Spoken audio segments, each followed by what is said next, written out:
Fear among Quatamako, bedroom health tips. Now, what you more ye cassa a day after fibroid ever.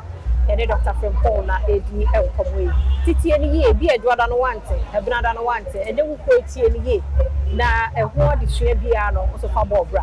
Fasadama endpoint for the Fata Clinic. All no matter Roma, and you didn't come away abroad. 2 year old quadia said diabetes, hypertension.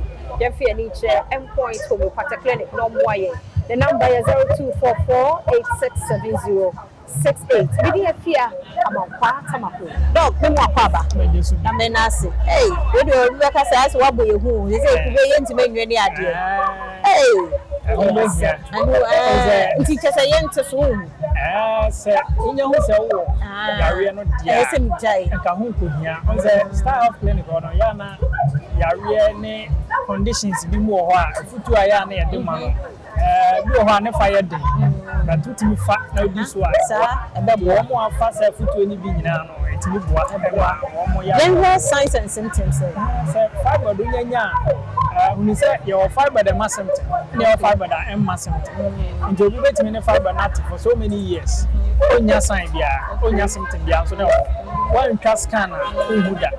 And then I will do it's me, my coin, near cast scan, free. Yeah, that's a you and I've been here.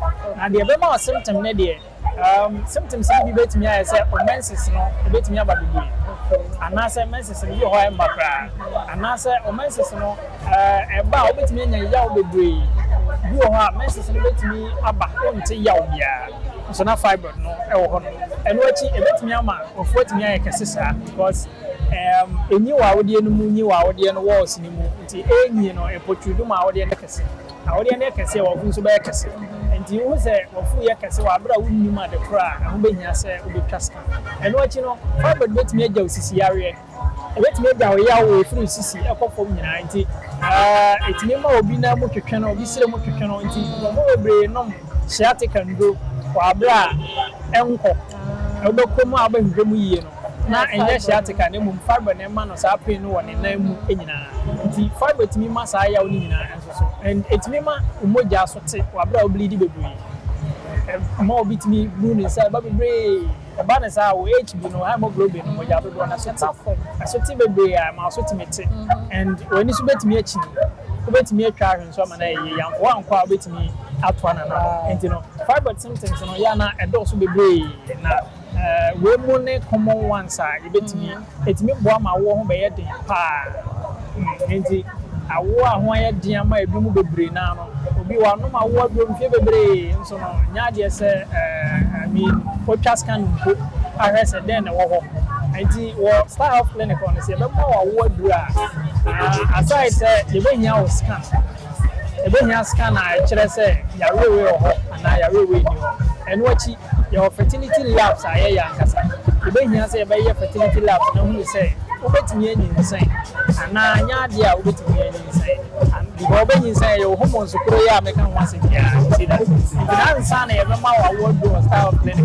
So I see it, me check his animal when I can't count. It is a word, dear, word, I want him back.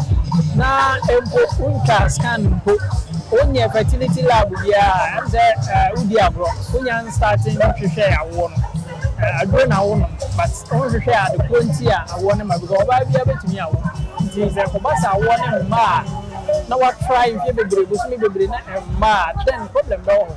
The problem was on reckoning, and yes, there was a farm months. The star of clinic on a day, you may use the money, and you have the at the cry, I'm out one in my. It means all of you are. Yes, it's a new age and fibroid. Also, baby, and Santiago 18 could be in your fiber. Apollo 18, or that's why I would know your brown woman, dear, between your fiber and Nipa Muni fiber. No, my share back of my life. I mean, Muni, I would dear, no, my share back of my life. I don't know when you know, only you can't scan out, only I would dear, but my own dear. My number no 0249 200 555. This will be your number being star of clinic 0249 200 555. Ha, Oxuna Sabe ya saka ya huada Roma. Ye ni community tune man, memma no suntie emfa moa na fibroid na ha dwen pa. ɔtɔn kwa hoɔden wɔ hɔ a yɛbɛsɛ hyia endpoint homeopathic clinic ɔwɔ Adaroma ɛne edi saa nkɔmmɔ yi yɛda ase